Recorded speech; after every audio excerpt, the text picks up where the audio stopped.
এখন বেসনটারে মিলাই নিচ্ছি এই যে জল দিয়ে, এভাবে এক এক করে সব বেসনের মধ্যে মানে ক্যাপসিকামগুলো দিব, দিয়ে তারপরে বড়া ভাজবো।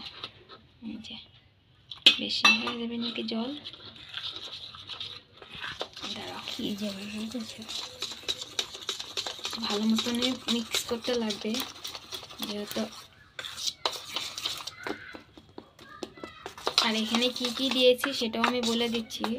এখানে দিয়েছি আমাদের শুকনো লঙ্কা, কালো জিরা, হলদি, বেকিং পাউডার আর একটু সুজি দিয়েছি সেটাতে দিয়ে, যে এখন এক এক করে এই যে ক্যাপসিকামগুলো এখানে মিক্স করব।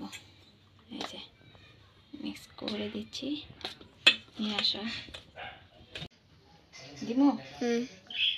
এই যে এক এক করে এখন সব তেলের মধ্যে দিচ্ছি, আর একটা দিচ্ছি, ওটাও দিব, মিক্স করে নিয়েছি। আর ভিতরটা আমাদের ভালো মতন মশলাটা ঢুকলে মানে খেতে ভালো হয়, তার জন্য একটু ভালো মতন ইসে করে দিচ্ছি।